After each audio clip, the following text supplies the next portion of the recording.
thank you for joining us. Welcome to Mayar Capital's 2026 annual meeting for the Mayar Responsible Global Equity Fund.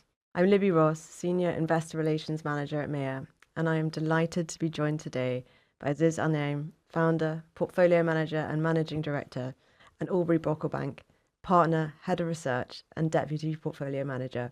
For those who attended last year, you'll know that we aim to keep these sessions candid and useful. Today's discussion comes at an important moment.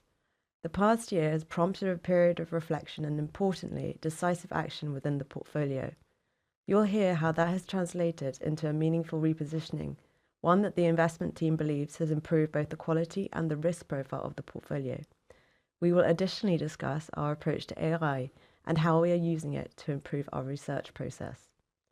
We will start with a presentation from Aziz and Aubrey, discussing how the portfolio is evolving, how we're thinking about the broader market, and where we see opportunities ahead. We'll then dedicate time to your questions, so feel free to submit your questions now and during the presentation into the Q&A function. We're excited to hear from you. And with that, Aziz and Aubrey, I hand over to you. Thanks, Libby. Thank you all for joining us today. We'll follow the similar format. If we can just look at the agenda slide, I'll tell you who's going to do which bit.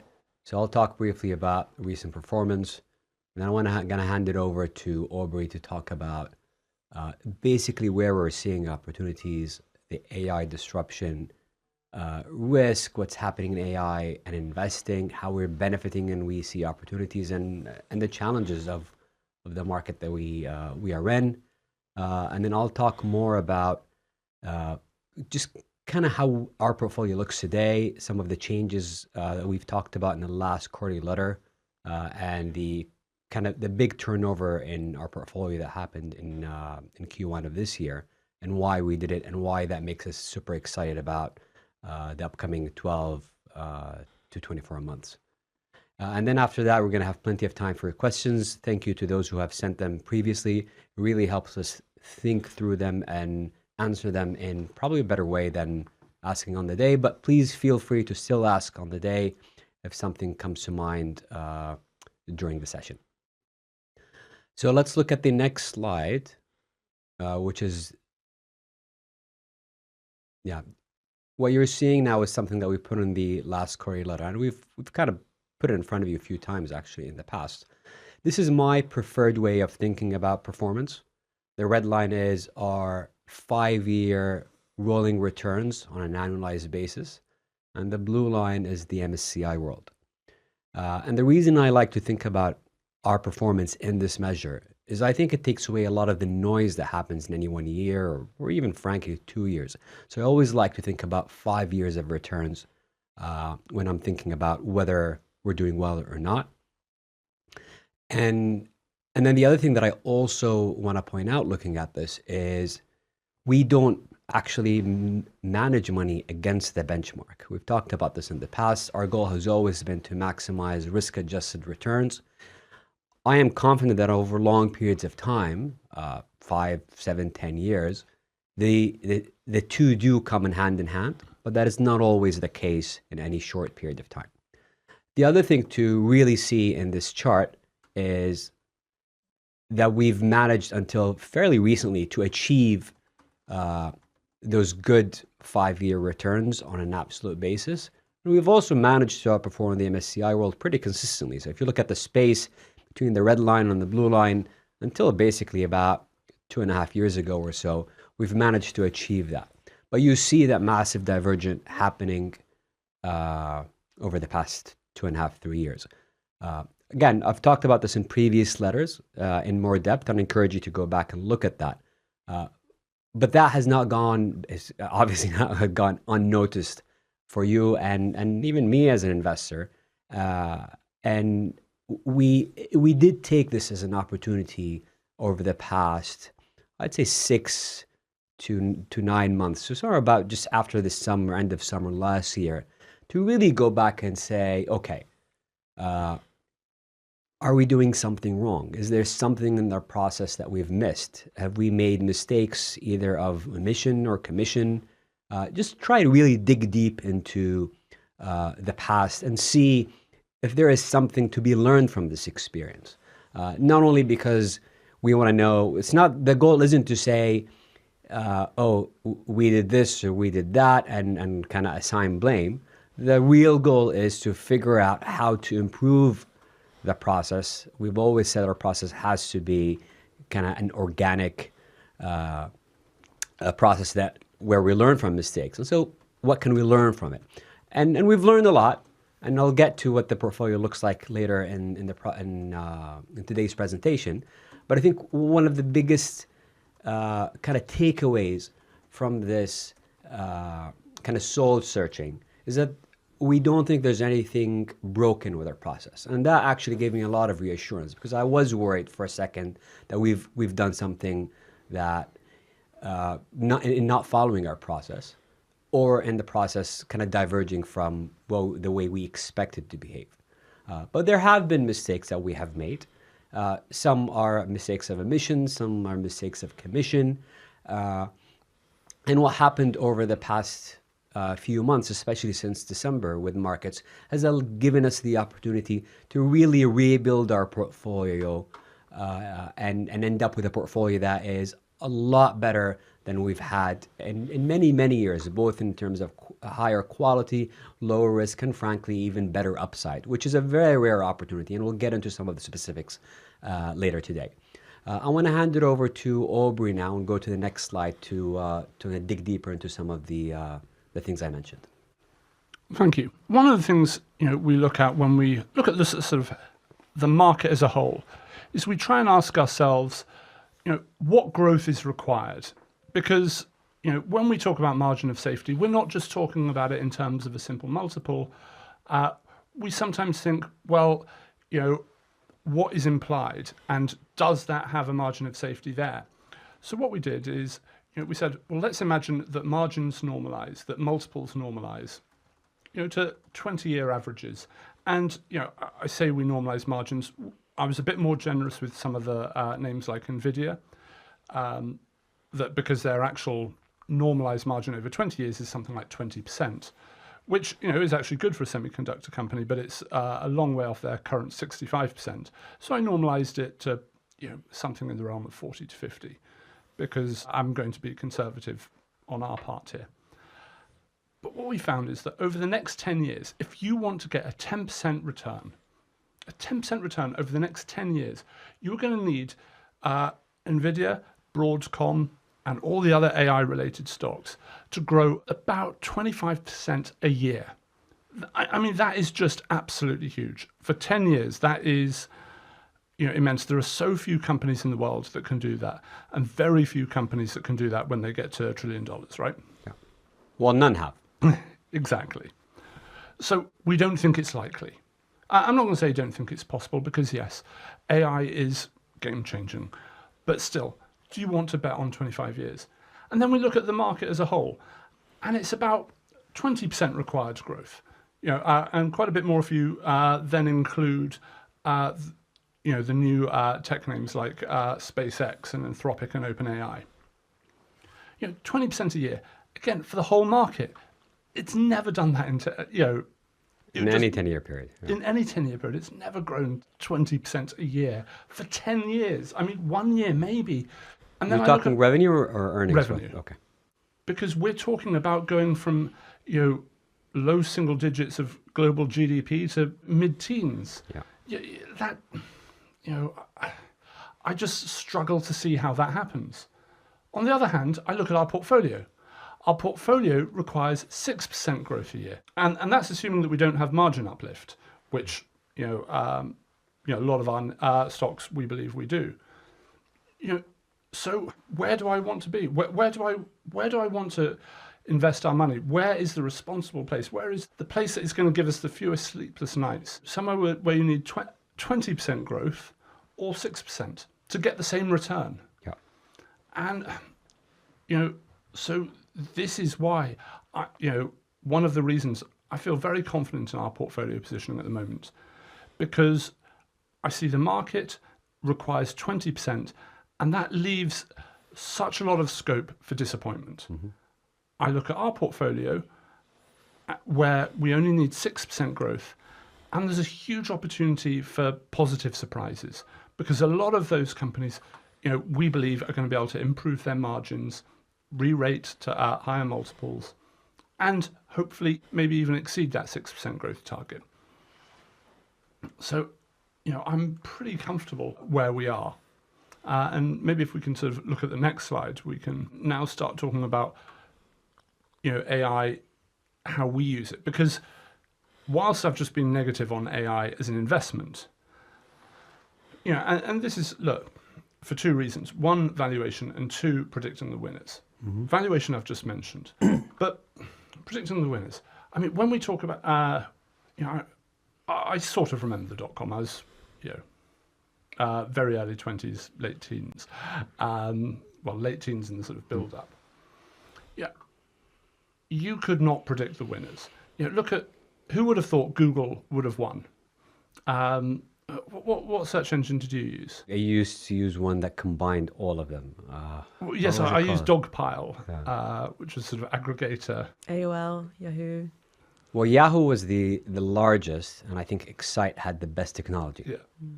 And I don't think anyone, probably most of the people on the seminar today have never heard of Excite. And I think very few people have actually used Yahoo since then. Yeah. And then it's Google that wins. Yeah. And a lot of the winners actually came after the dot-com. Yeah. Or really sort of built themselves after the dot-com bubble popped. Now, I'm not going to say that it's going to be exactly the same, but it's difficult to predict. We look at OpenAI and Anthropic, and already, Anthropic seems to have overtaken OpenAI. Yeah. And whilst people are saying OpenAI was great, ChatGPT is amazing, now it's Claude. Yeah. And, I think Claude is amazing. But, I look at some of the tech people I know, they're using, models on their own computers. Gemma, which is Google's open source model, can be run on a Mac Mini. And I know someone who's using that. And you sort of go, well, hang on, if you can do that, why am I going to be using Anthropic? Well, okay, you might still use it, but are you going to be paying it the same amount if you can have one, just running on your PC? And this is just one simple example of a change that I hadn't seen coming and happened just recently. Yeah. There are going to be so many more changes happening. And, so trying to predict who is going to really win and not just win, but who's going to capture the economics. I think... And what the economics are going to look like. Yeah. It's a very, very difficult game. And, it will be worth playing that game at some point. If the bubble pops and these stocks fall, then actually maybe it becomes worthwhile. But at the moment, I go, okay, 10% return, I need 25% growth, or 10% return, I need 6% growth. I know where I'm going. But, as I say, just because we say that does not mean to say we're not using it. AI has been really helpful, for our own business. There are so many things that we're able to use it for, whether it's going through earnings reports, whether it's helping with the checklists, and we're just starting to begin to automate and try to automate these things. So, the daily news can be run, on a daily basis without human, intervention, and have stories highlighted to us. And so there are lots of things here where it's really helping take out the sort of laborious part of the job, but whilst leaving the sort of the judgment to us, the humans. Well, I've been using it to also look at some of the stuff that you guys have been putting out and ask it if there's anything kind of a counter argument to some of the arguments that you guys have been making. So kind of think through things, even if I'm not asking it to actually give me an answer. Yes. Yeah, there are so many uses. But one of the really interesting ones that we've been discussing, just in the last few days is, analyzing our performance, and periods of outperformance and periods of underperformance, but not just on a fund level, on an individual stock level. And one of the things I want to, say in the slide is why Mayar is in a really unique position. Because of our process, we have quantified what we mean by quality. We have quantified what we mean by risk. And we've been doing that since, 2017. So we have a huge amount of data now that we have collected on the stocks that we own and other stocks. And our valuation ranges. We don't just have one value. We don't just have one target price. We have 5 different prices. We have a bull, a low, a mid, a high, and a bear. God, I got that in the wrong order, didn't I? Yeah. We have all this data, and when you then plug that into AI and say, right, now let's start analyzing it, the ability for Claude to be able to write code to start to analyze our performance is just absolutely fascinating.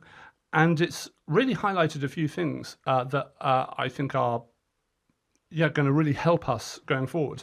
Now, I don't particularly want to share any of that right now because it's still very early days, and we all know one of the problems with AI is that you have to really check the data and audit to make sure that you haven't been influenced by any hallucinations.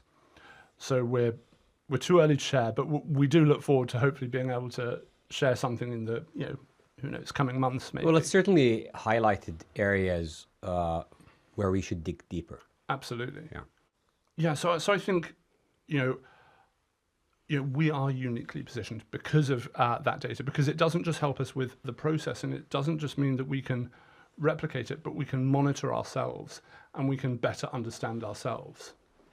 But maybe if we go to the next slide, we can talk about some of the opportunities, because when we talk about all this upside that we're now seeing, I think it'd be a good idea to dig deeper into them.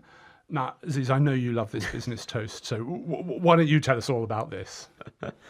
I'm always, it doesn't work with all kinds of businesses, but there are certain kinds of businesses where kind of doing your own research on the ground, they're more conducive to these types of things. Toast is definitely one of them. So over the past several years, first let me tell you what they do. So Toast provides software and payment services to restaurants. So, and probably approaching a third of all, certainly small and medium restaurants in the United States, for example, smaller but growing percentage in the UK. If you go, you'll see that your waiter or waitress will be using a handheld device to take your order, to run your payments instead of kind of walking across the room and using a kind of a fixed location device. So a lot of that would be the most likely provider of that would be Toast. And what caught my attention about this business several years ago, and it's probably been, I don't know, 4 or 5 years since I really started noticing it, is I started to see it more and more in restaurants. And as some of you know, I worked in the restaurant industry for several years. So I know a lot about what happens kind of behind the curtain of these businesses. And the thing that really caught my attention is how much the people who work at the restaurant absolutely love Toast. So I've been talking to kind of servers all over the world. I don't remember the number, but it's dozens and dozens over the past 5 years. I've talked to restaurant owners. I've talked to people behind kind of the counters, expediters, people in the kitchen, and just trying to understand just how much value Toast brings to them. And I've just been absolutely fascinated. I cannot recall another business where there's a consistent message of, I love this. This really makes my life easier. I can make more money. And it's not just the business owner that thinks I can make more money because they're cutting costs. That's not what's happening. Even the servers make more money because by making them more efficient, they can cover more tables, get more tips, et cetera, et cetera. The kitchen can work more efficiently because the software integrates with DoorDash or Deliveroo or Uber Eats or whatever. So it just makes it's like an operating system for the whole restaurants. It just makes it a lot more efficient. You run your payroll, you run your scheduling through it. And so we've been following it for a very long time. It went public, I think in 21 or 2022. I thought at the time the valuation is ridiculous. It's come down a lot since then. And it's just now in a position when we crunch the numbers that you just don't need many assumptions to actually make a lot of money. In fact, I mean, Toast have been kind of growing their base by about 20% a year. If they don't sign up anyone new and you make adjustments based on that, you're still buying it at kind of low to mid double-digit multiples, which is fascinating for a business where the underlying growth of the existing customer base is probably in the single digits. So I'm very excited about Toast. I think it's a fabulous business. I think it actually is benefiting a lot from AI, which no one is talking about as part of kind of the thesis. But we've seen Toast, it's early days, but they've been kind of incorporating AI into their services.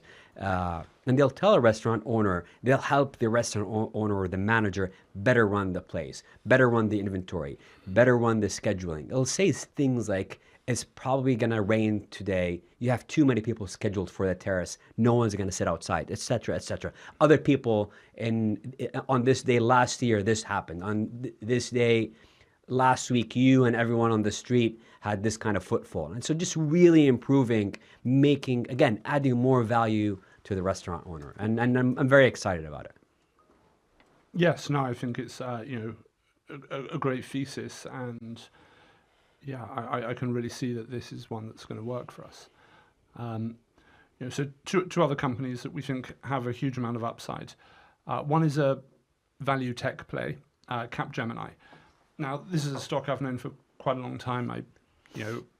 And over the years I've met. I remember meeting the CFO, Ayman Azat, who's now the CEO. And I was quite young in my career when I met him first, and he explained the whole labour arbitrage business model to me. And we've still got a lot of that story to run, especially in the productization of their business. So they're a software service company, and they do more than just install SAP. When you have a software problem, when you want to install something, you go to them. Now, we use a small firm, but if you're Johnson & Johnson, IBM, Barclays, or the British government, you can't go to a small firm. There are very, very few people in the world that can actually deliver on a large scale, that can, really adapt software to your exact needs to make it secure and follow up and customize it. Now, Capgemini are one of them. So at the moment, they're disrupted because people think, well, AI can code, therefore they're going to be replaced. And I can see how with simple software that is absolutely going to be the case. And there's a simple piece of software that we've been trying to replace at the moment.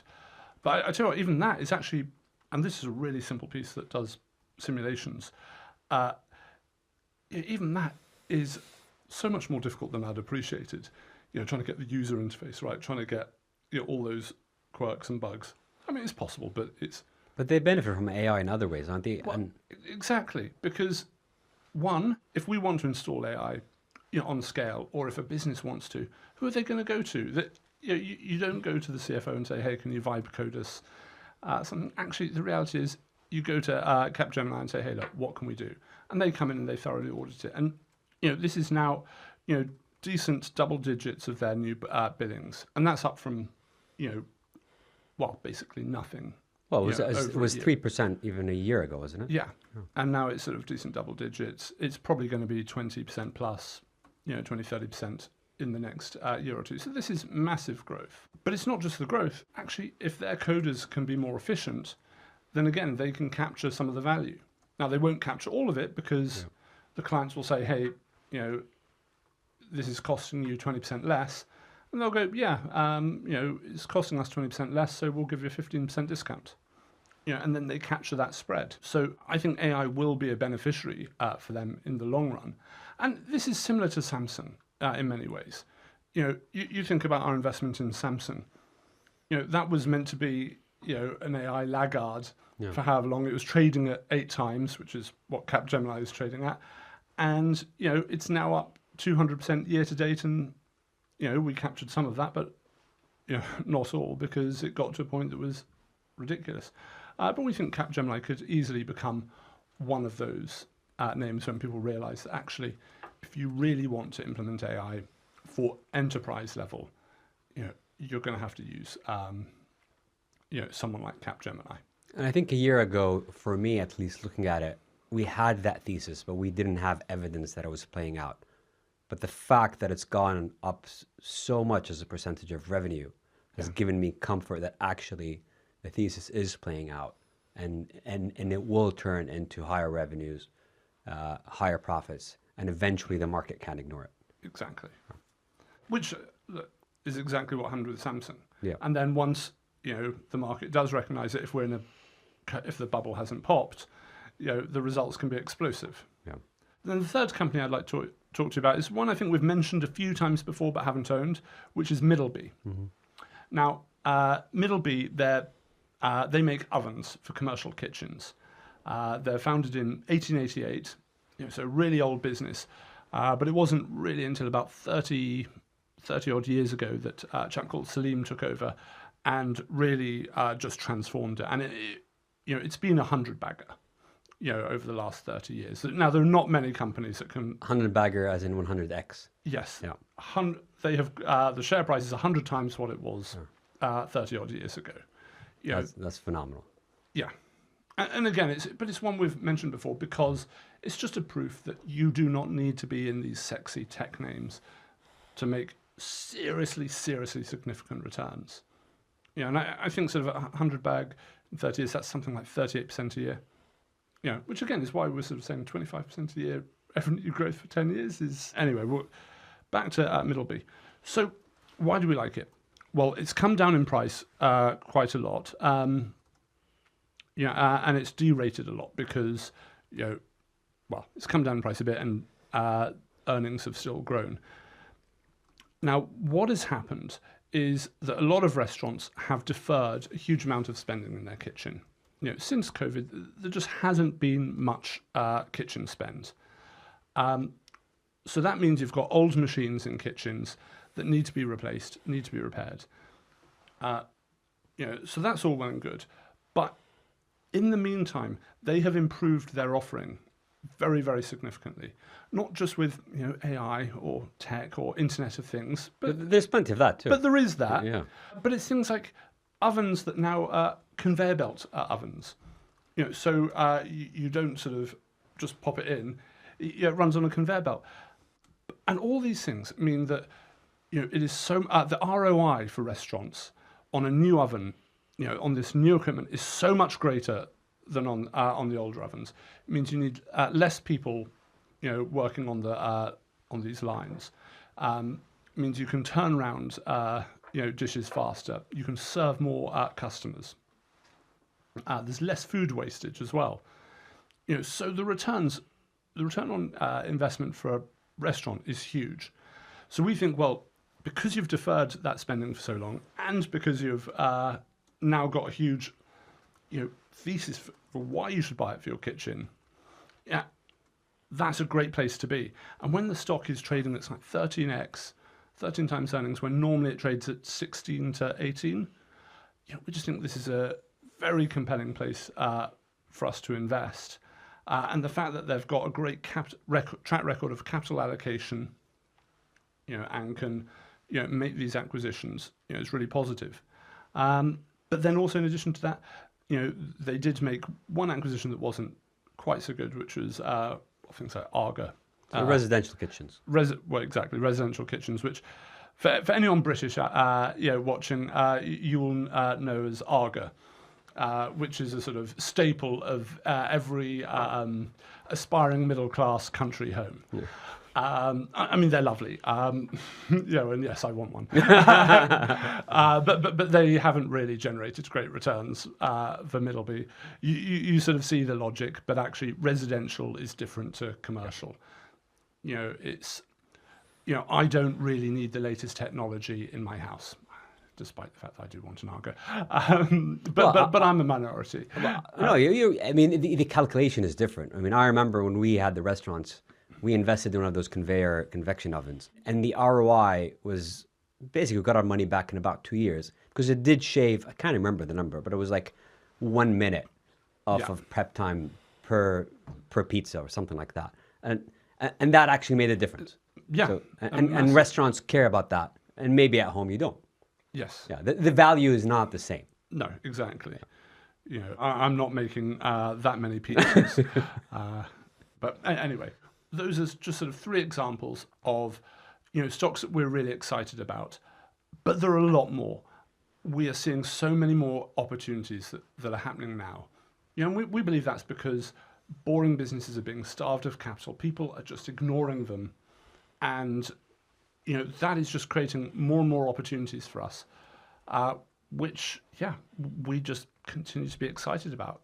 It just seems every day there's another business that we go, hang on, how's that, affordable for us now? Yeah. I talked about kind of the upgraded portfolio more recently, and I'll dig deeper. One of the interesting things about this period, I was talking to a journalist recently, and I've been having similar conversations when I was in Omaha last month. You see the market as exemplified by the benchmark hitting all-time highs, and yet the past 6 to 12 months have been one of the most interesting, exciting, and fruitful kind of periods in all of my careers in terms of how many great ideas are out there. And that's because there's a disconnect, and maybe you can get into this a bit later, but there's this disconnect between what the benchmark shows you, which is all-time high, and the average stock being down for the year, and a lot of these quality names being down for 1, 3, 5 years. So a lot of quality names have basically suffered the past 3 years, but especially the past 12 months. And that's really kind of unleashed this massive opportunity set for people like us. And if you look at this slide, the chart in the middle, it just shows you kind of how, what I've done here is I've looked at the names that we've added to the portfolio last quarter, which I detailed in full in the letter, and how they've scored on each one of our checklists. And then I've highlighted on the left where it says quality score and risk score, the average score of the ideas we've added to, or the new ideas we've added to the portfolio, and compare it to the ideas or investments that we've exited or cut during Q1. And the message basically here is that we've managed to significantly improve the quality, the average quality of our holdings. A higher risk score here means less risk. So we've reduced the risk, we improved the quality, and you'll see in a second, while also increasing the upside. I don't think there was ever a period, definitely not in the past 10 years, when we've managed to do all three. Could I quickly interject? Just because I think a lot of people might be looking at those numbers going, well, that's not a big difference, 3.8 to 3.5. Yeah. But you see, one, there's a selection bias because we're not putting all the companies in there that we look at. Yes, true. There are a lot of companies that score 2, and the average company score is below a 3. So yeah.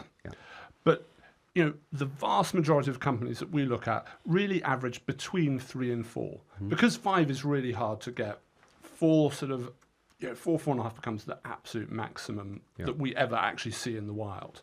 So, but most of them are between 3 point something and 4, which means that 3.5 to 3.8 is actually a big change in within our sample. And perhaps a quick spoiler on some of the stuff that we've been doing with AI. The quality score really does seem to be highly predictive of returns, and also the risk score is very predictive of downsides. It seems to work. But I am using the word seems, and caveats galore there.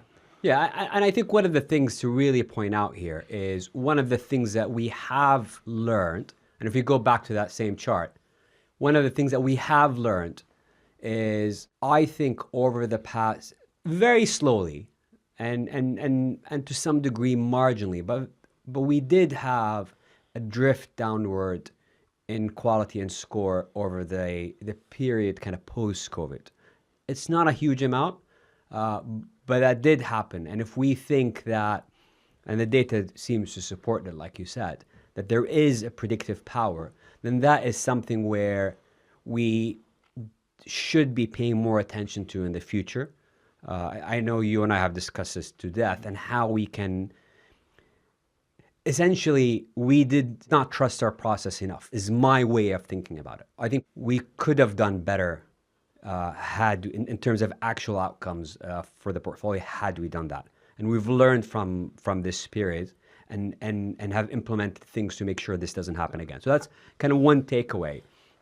But the outcome, you don't always get to do all, like I said, you don't always get to do all three. And that's why I'm super excited.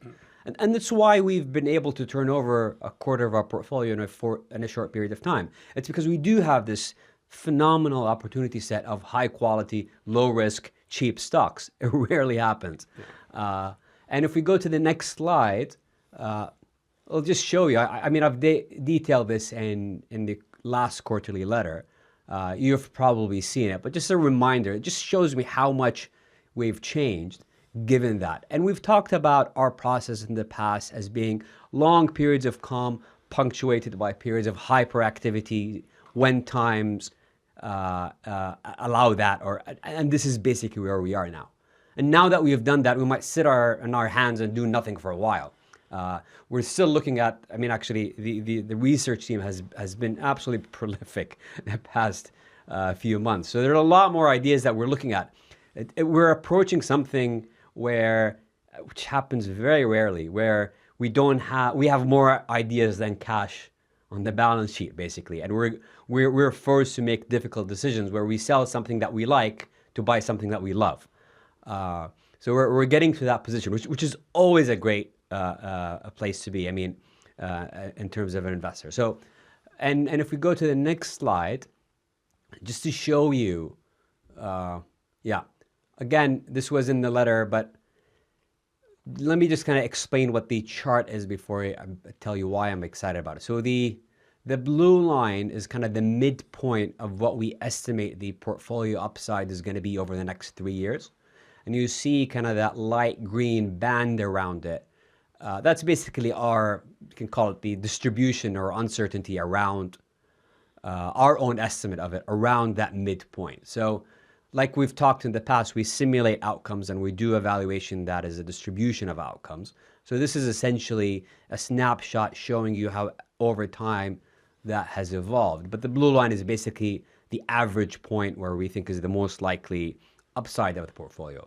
The red bars at the bottom are our cash levels, and you can see kind of they've come down quite significantly. Two things to point out. You can see that when the blue line is on the low end, so not many opportunities and not a lot of upside in the portfolio, you can see that in the past our cash goes up. And that's not because we were targeting cash, but that's just because we can't find places to deploy it. The other thing to point out here is if you look at where we are today and you look at kind of that dotted red line across the chart, going back to almost 10 years now, you will see that this is the best upside we've had all that time. We've had two other periods with similar upside. One of them was in the middle of COVID lockdown, so I would say that was even a similar upside but a higher risk. But like I just pointed out, this is higher upside with lower risk and higher quality. So it's really, really rare, especially since from memory, I think we've had periods like that in 2011, for example, and certainly in kind of 2002, 2003. But we don't have the data to show you because I wasn't tracking things that well back then. But so we have this just phenomenal upside portfolio. And then the other thing that I think I'm super excited about, from an absolute point of view, I'm very excited because we have the best portfolio we've had in years and the lowest risk we've had in years and the highest quality. So I'm super comfortable about what we own. The other thing that I think is interesting is in terms of relative returns, which we don't target per se, but we've talked about how we think that over time the two kind of goals converge. We're looking at a market that has the highest concentration in history in one industry, the highest concentration in names, the highest concentration of returns in a small number of names, and the highest concentration of names in one geography. And with all of that, also the highest valuation and basically, depending on how you slice it and dice it, in a very, very long period of time, decades. So that combination, if you look at the S&P 500, for example, every time it's traded at where it is now, the next 10 years have produced, there isn't a single point in history where the next 10 years produce a positive return. Just think about that. That is just an extreme, extreme outcome. So you'll have 10 years, I think that is a lost decade coming forward from where we are today, where the market basically does zero or maybe a low single digit. And we have a portfolio that we're looking at that has kind of mid-teens upside. So just the absolute performance, I think, is going to be phenomenal. The relative performance, I think, is going to be phenomenal. I don't know if it's going to happen this year or next year, but I think over the next few years, I am very confident that we're going to look back at this period and it's going to look like, and we're going to forget about the pain of the past 3 years. I hope that we still remember the lessons from them. I think we will, because we incorporated a lot of them into the process. Hopefully forget the pain of it. But this happens in one's career, if you're lucky, twice, because it seems to happen every 25 years or so as people kind of retire and a new generation of investors come around. I think we're going to look at this in a few years' time and just say, I wish I invested more money. And that's what I've been doing personally. I mean, I talked about this in the letter. I'm just kind of finding cash everywhere I can and just going to put it into the fund. Do we have any more slides? I think that's the last one. Well, we need to remember some of the pain. Yeah. I mean, it's instructive. Yeah. I mean, I've been writing down kind of lessons, thoughts throughout this process, if only to help me cope better with it. I mean, I've been very, very fortunate over the past 3 years to talk to a lot of people who were investors, especially value investors in the late 90s. And I wasn't an investor in the late 90s. I started in 2000. But it's one thing to read history and a very different thing to actually talk to people who've kind of suffered through it. So I've been very fortunate to be able to talk to a lot of these people over the past several years. And some of them have retired, some of them are still active. But just hearing it from them, kind of the wartime stories, like the battle wounds that they've shared with me, kind of has helped me stay sane throughout this process and really continue to stick to our knitting, stick to our process, and really believe that eventually fundamentals do matter. And it may take in everyone's career, there's going to be periods like this where instead of the usual 1 to 2 years when you have this noise, it might be 5, but eventually fundamentals do prevail. And I mean, that's the end of, I think, the presentation part. Again, thank you again for sending questions before. I think some of them, Aubrey and I have managed to think through really and hopefully give you a better answer than kind of off the cuff. But please, if you still have ones, send them over and we'll get to them. And I'll hand it over to Libby to start the Q&A section. Yeah, no, as Aziz says, we're very keen on your questions coming through. So please enter them into the Q&A part of the platform if you'd like to ask Aubrey and Aziz anything that's on your mind. We'll start with the current portfolio.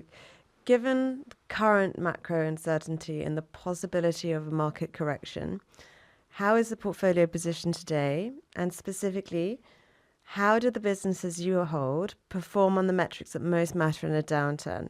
For example, balance sheet strength, free cash flow resilience. And are there any holdings that you've stress tested that give you less confidence than you would like? Well, I'll start with the last one. There's always going to be something that you own that's going to be more volatile over 6 or 12 months.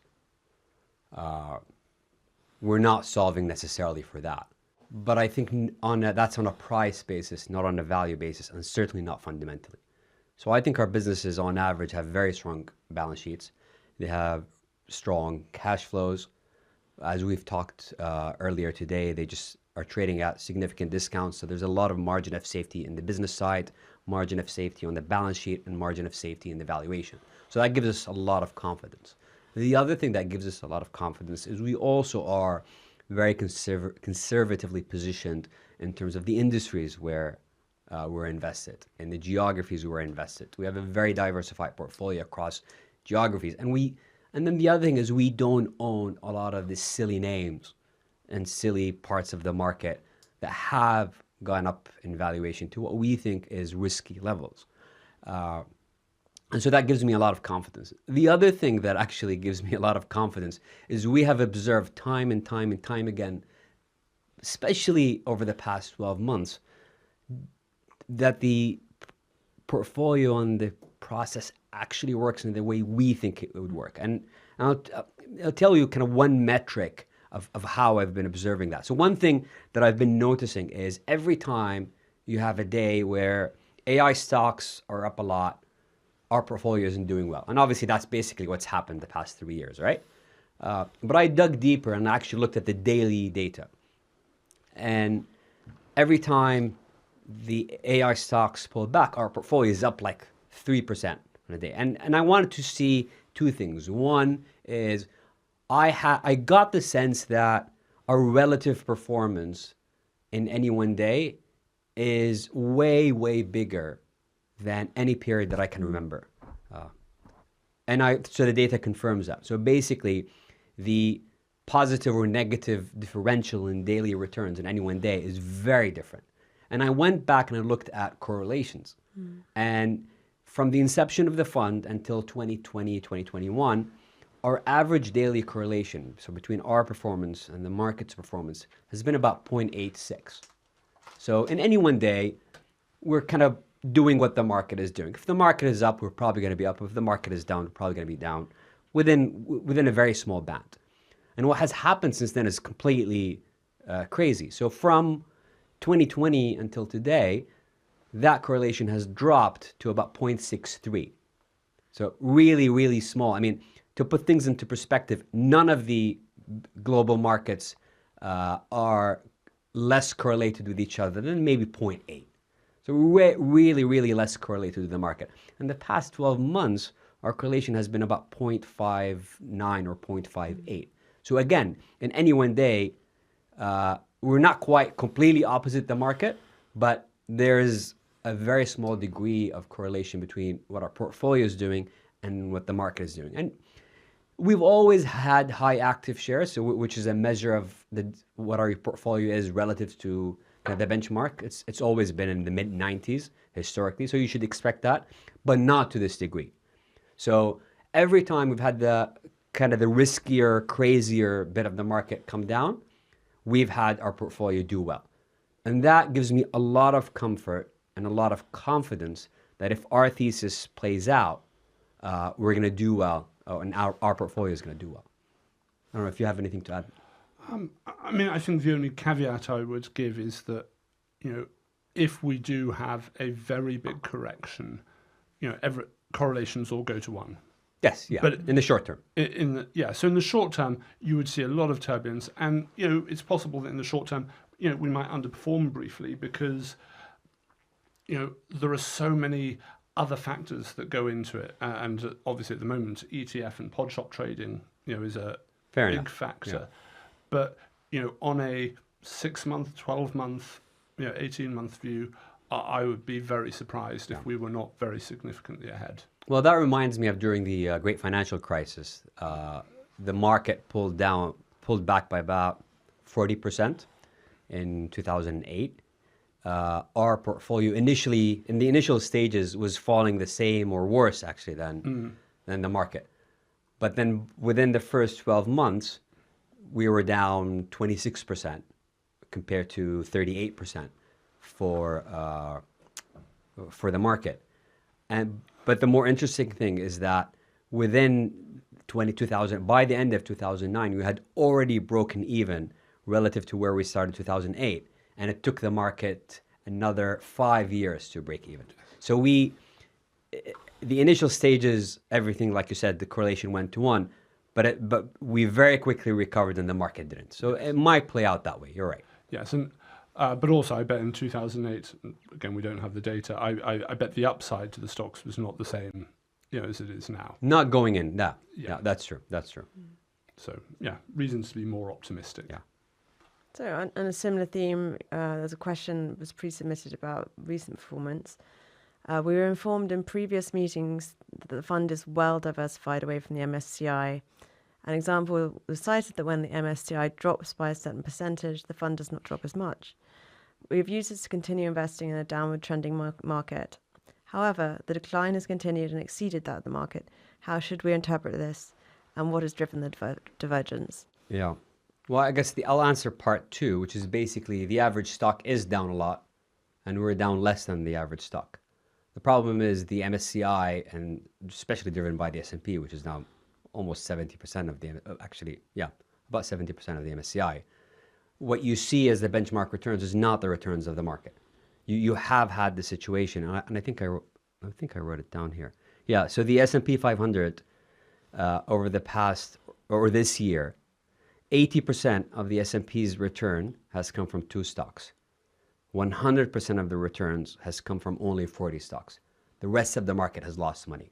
So benchmarks are meant to reflect kind of the market. They don't always do that, at least in the short term. But that's kind of the perils of concentration. I think it cuts both ways. Obviously, when the market goes down, the benchmark I think will go down more than the kind of the average stock because of what's happened. I'd say the other factor, to be fair, is January, February. You can look at the numbers. I think we did have a lot of our European holdings do very well. They've suffered since the war. They've now started to recover, and we're seeing it kind of do better on days where there's good news coming out of the Gulf. But I think that's the second factor. But I think the bigger driver is just the market index is now driven by a handful of semiconductor names, especially this year. The rest of the market is just doing just as badly or worse than us. I suppose it leads us into the next question. You've been saying for several years the market is expensive. And why do you think this is getting closer to the end? Yeah, that's a good question. First, I will admit that the way I think about things is, I've always believed that no one can predict timing or time the market. So I'll always say this, and we've always said that. I think valuations matter a lot for long-term returns, but they're usually only predictive of, say, 10-year returns as opposed to 1 or 2 or 3 year returns. So they have a valuation by itself has poor predictive value in terms of short-term returns. In retrospect, we obviously were too early thinking that, oh, this is a bubble that's going to pop. I still think we were right about the valuations being elevated and forward-looking returns over the long term not being good. But that does not mean that in the short term being a year or 2 or 3, the craziness can't go on for longer. And as we have, it not only has gone for longer, it's just gotten worse more recently. We've never wanted to time the market, but there are signals that we probably, before using the word bubble 2 years ago, we probably in retrospect should have taken more into account before that. It would not have changed how we behave at all. It's not like we were going to participate in bubble stocks, but maybe we would have kind of waited longer before using the word bubble. And one of them is IPOs. So one of the clearest signals of later stages of the bubble, the two biggest ones are concentration. We've been seeing more and more of that. Last year, we were talking about all the returns coming from basically 7 names. Now we have all the returns coming from 2 names. So an extreme concentration. And related to that, you want to see cash leave the rest of the market. And that's happened this year, where the rest of the market is actually declining while kind of the hottest stocks continue to go out. The third thing that you have, at least historically, if history is has any predictive value, is you need big and exciting IPOs. Because that also takes the money out of the hot sectors as well and moves them into to the IPOs. And the other thing, people think that IPOs are randomly distributed. They're obviously not. If you look at how they're distributed, they tend to have massive spikes every few years. And every single year, you've had a big spike in IPOs. Historically, you had a declining market the next 1 to 2 years. Like, it's consistent. Yeah, but this is on a different scale. Yeah. The IPOs we're getting now are something like twice as big as the biggest year we've ever had in Yes. history. Yeah. And and it's not just that, but also the valuations are extreme, and the companies are, I think riskier than any time in history. I mean, SpaceX, at 100 times sales, a business with a TAM that involves, I don't know, selling to aliens. Yeah.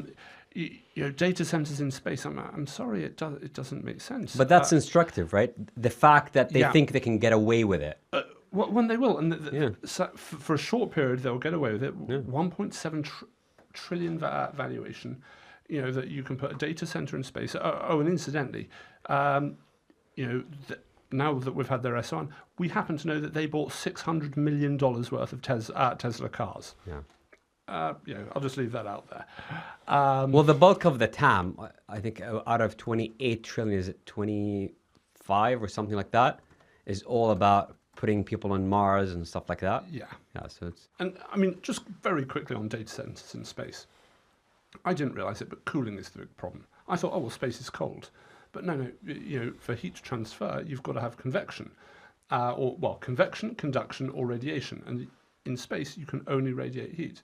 So, that actually makes it very difficult. And that's one of the big problems. So, whilst cooling is difficult on Earth, it's going to be, and computers actually don't do well in space. Anyhow. We've seen, though, Aubrey, in the dot-com bubble, we've seen other periods, railways. At this point in time, people make promises they know they're not going to keep. And I was talking to someone the other day who's in the hedge fund space.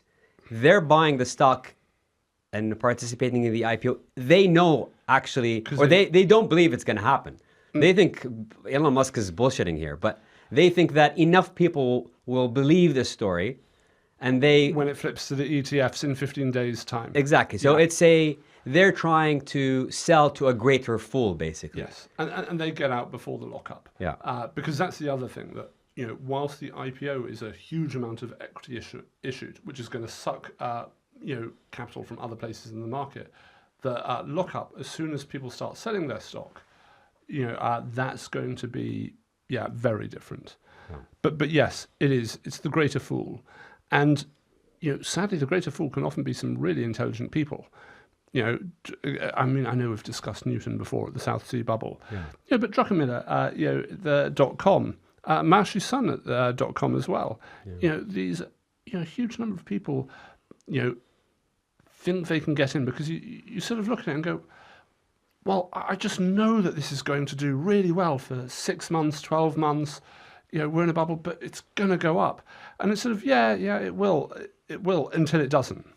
Well, the other thing that I think we've talked about before, we've got a lot of pushback, is that how can this be a bubble when multiples are not silly?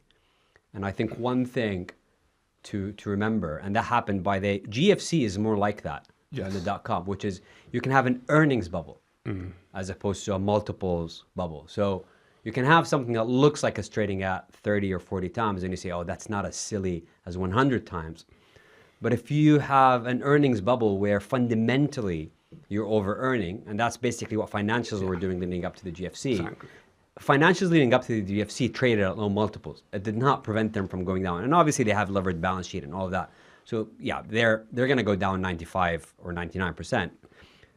This may not happen for the average semiconductor stock, although it's not completely inconceivable to get somewhere close to that. But the point is, just because the multiple optically looks elevated but not silly, doesn't mean that you can't still have a 70-80% decline in the stock price. Absolutely. I mean, NVIDIA's margins are 65%.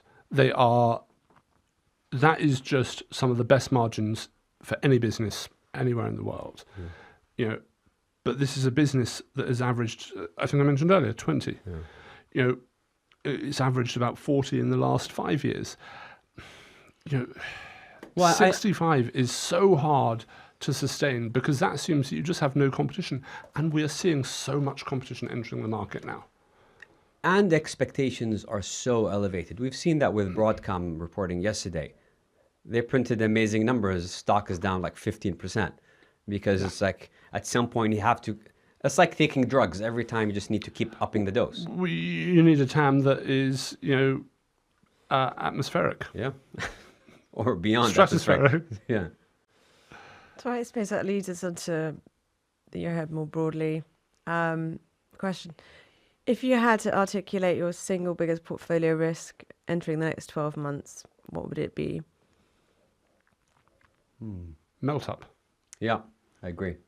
We've seen in these situations, I think the Nasdaq between October and March, October of 1999 and March of 2020, went up 60%. Over that period, Berkshire, I think, underperformed by 100 percentage points. Just ridiculous numbers. It all reversed in the 12 months after that. But I think the biggest risk in the short term is you have a melt up. And I mean, we've had quite a melt up already. Well, especially if you look at Samsung. Yeah. I mean, Samsung is up what? Well, actually, that's a crazy story, right? Well, Micron is up 10x in 12 months. So Yeah. Well, Samsung 500%. Yeah. But it's the difference between that and the prefs. Yes, You know, again, sort of when you're asking why now, why are we confident now? that's a very good point. Yeah. You know, Samsung's up 500, but the pref shares, which are almost identical economically, are only up 350. Yeah. You know, that is a massive 150% outperformance. For what reason? ETFs. Yeah. You know, so if you don't believe the market is dislocated after hearing that, I mean, I don't know what else to tell you. Yeah. Two identical things economically, so widely diverged in price, purely because of a technical reason. Yeah. Yeah. That just doesn't make any sense.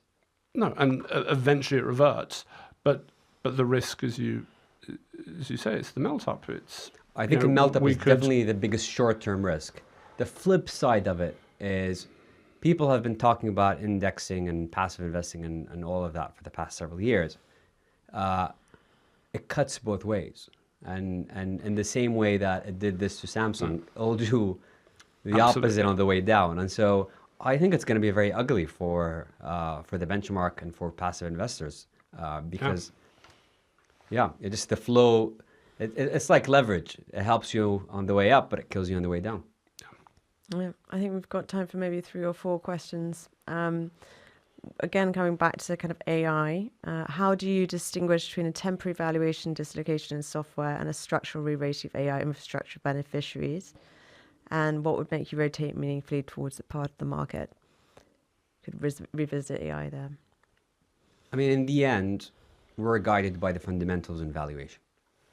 And if, like we've mentioned earlier, we look at that chart showing kind of upside returns, we're showing you what it looks like at a portfolio level. But we do that at an individual name basis, whether it's something we own, something that's in the bench, something we're looking at. That is our guide. We have a minimum level of quality and the minimum level of risk and all of that across our checklist.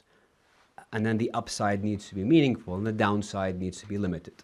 And when those conditions are met, we'll invest. And if they're not, we'll wait or invest in something else. That's always been our guide and will continue to be our guide, whether it's AI or something else. I mean, we talked about things. I mean, I remember when we sold Google the last time we did in 2021.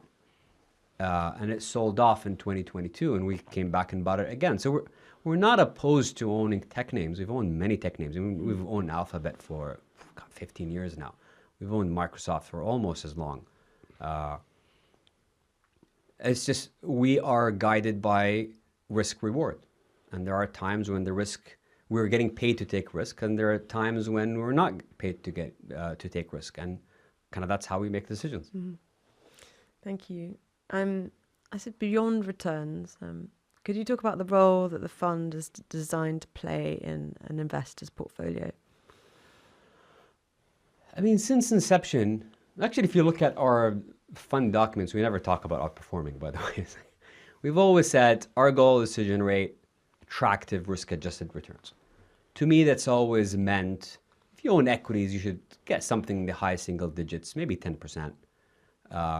And if you can get something close to that and do it while taking below market risk, and below market risk doesn't mean lower volatility. It just means that on a fundamental level, have stronger balance sheets, better cash flow. When the market goes down, you protect your capital, which gives you the opportunity to redeploy into more interesting things.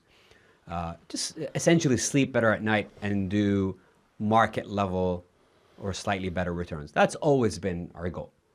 And I showed kind of, to bring it back all the way to the first slide we put up, we've managed to do that. Now, in the past 5 years, we've failed to deliver that in 3 out of 5 years. So I'm not necessarily proud of the outcome, but I still fundamentally think it's a good goal for the long term. I think for someone who owns a passive fund today, the S&P 500 or the MSCI World, I'd be very, very, very worried. I really think the downside scenario for the S&P 500 is something like a 50% decline. I really think for the NASDAQ 100, the downside scenario is potentially, I'm not saying it's going to happen tomorrow, but there is a real risk of like a 70% decline. We're not talking small numbers here. And so I think if you own things like that, owning something like our portfolio, or doesn't have to be us, but something like it that is different, that has very high active share, that has, like I mentioned earlier, lower correlation with the market, is going to protect your portfolio in times of stress, so that it'll make, ideally you kind of trim down, I think, on the passive, and I don't know if you can maybe go to an equal weighted version of the index and maybe invest with us or someone like us. I think you're going to protect your downside when, you know, the proverbial hits the fan.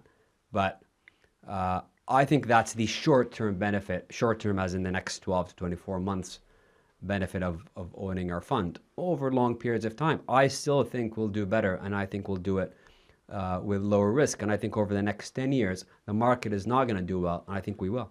Mm-hmm. Yeah. I think also the other factor, is for some of our investors who are, who want Sharia compliance. When you look at the alternative there, I think it's scarier. It's terrifying. I mean, the MSCI is 20% weighted to tech, whereas a lot of Sharia funds are something like 40 to 50%. Yeah. And you sort of think that, I mean, if you're an investor, who really needs, to be very careful with your investments. Well, if you're saving for your pension. If you're saving for your pension, exactly. You really don't want to be taking that level of risk. I would be, very, very afraid. Yeah. I mean, if some of these indices have single names that are 10% or more, so you think you're buying the MSCI World and it's diversified, or the FTSE World, and actually you're making 10% in NVIDIA. Yeah, and like 50% in 5 names. And I mean, it reminds me of Woodford, to be honest. Yeah, I think there's a scandal waiting to happen here. I think it's going to be really, really bad if you own something like that. And tech names go down. People's like, oh, that's never going to happen. It's happened every few years in history. Yeah. It's like, it's not. This time is different. This time is not different. But also, even if it is different, even if the outcome is different, that doesn't mean to say that you should take the risk. Yeah, one of my favorite quotes from Joel Greenblatt is that just because you can walk through a dynamite factory with a lit match and survive to tell the story does not mean that you're not an idiot. So, I mean, I don't see a world where, maybe I'm wrong on this, but I don't see a world where you don't lose a lot of money owning the S&P 500 at some point in the next few years. And I think if you own, especially some of these Sharia funds, because they're even heavier in tech, the downside is very scary. And 50% would be not within the realm of possibility, but on the likely side of possibility. But I guess also for a lot of smaller Sharia clients, they may not have the same offerings as a regular investor would in terms of bond funds and fixed income. Where sort of your average, certainly in the UK, I think it's more limited. In the UK, your average client might have 30% bond funds and 70% equities. But I sort of really worry about what a sort of Sharia investor would have. Absolutely. So maybe to close, one more question. If we step back, what would each of you say is the single biggest misconception that investors might still have about the strategy today? I think people think we just don't invest in tech, and that we're perpetually against tech, as in categorically, because that keeps coming up, I think. And we're not against tech. We're not against any sector, for that matter, other than the ones we have ethical issues with. We'll invest where the opportunities are. Yes, we've invested less in tech. Yes, we've invested less in the US over the past 3 to 4 years. Obviously, with the benefit of hindsight, I wish we'd waited longer before doing, and maybe there are lessons there, but we're not against tech. And with our periods like where we owned, just in the past, when I think about it, I think we definitely had periods when we had a quarter of our portfolio in technology, as recent as 10 years ago. So I think we're always open-minded about where to invest by geography or industry. I think we're just guided by risk reward. Yeah, that's probably the answer I would have given, but I have to give a different answer. Sorry to put you on the spot. Benefit of going first. Yeah, I know. I saw you quickly get in there. No, I think maybe, I think people often don't realise, despite the fact that we say it, quite a lot now, but that a fund has a dual mandate: outperformance and lower risk. And you can't ignore one of them. Yeah. All these, there are funds that can. There are funds out there that are just purely about outperformance, but that's not us. We want to sleep at night, and Well, we want our investors to sleep at night. well, yes, exactly. And it would be very hard to sleep at night if you just owned a tech fund or the S&P 500. But you've talked about that at length, but I think people still don't necessarily really appreciate, especially in markets like this, the value of safety and the value of being risk averse. Yeah, and I think the other thing, if I can add, is that's related to this. I don't think people appreciate when they talk about how well the S&P has done or whatever in any period of time. They don't appreciate how much of performance is recent and how kind of recent performance can really skew average numbers. Yes. So they may look at something and it looks like it's done on 15%. But actually, if you take out the last year or normalize last year, like the numbers really, really shift. And so people are always looking at something like, I don't know, the past 3 years or the past 5 years of us or the benchmark or whatever they're looking at. There are the numbers, whenever you look at historical return numbers, the starting period and the ending period are really, really, the number is very sensitive to that in any one month even or even week. And then the other thing is you'd be surprised, like if you have a big drop, how quickly the numbers look differently, even on a 5 or 10 year basis. It would not take the S&P a lot in terms of a decline for the numbers to look horrible even on a historical basis. Thank you both, Aziz, Aubrey. Really appreciate all of your insights. Thank you for answering all of the questions. And thank you to everyone who's joined us. That's all we've got time for today. I hope the session has given you a clearer sense of how the portfolio has evolved over the past year, why the team feels increasingly confident in the opportunity set ahead. As always, the focus remains on delivering the risk-adjusted returns through a thoughtful capital allocation and disciplined approach. Thank you again for your time and your continued engagement. If you have any follow-up questions, the team will be very happy to continue the conversation afterwards.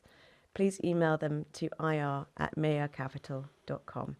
We look forward to staying in touch, and thank you once again.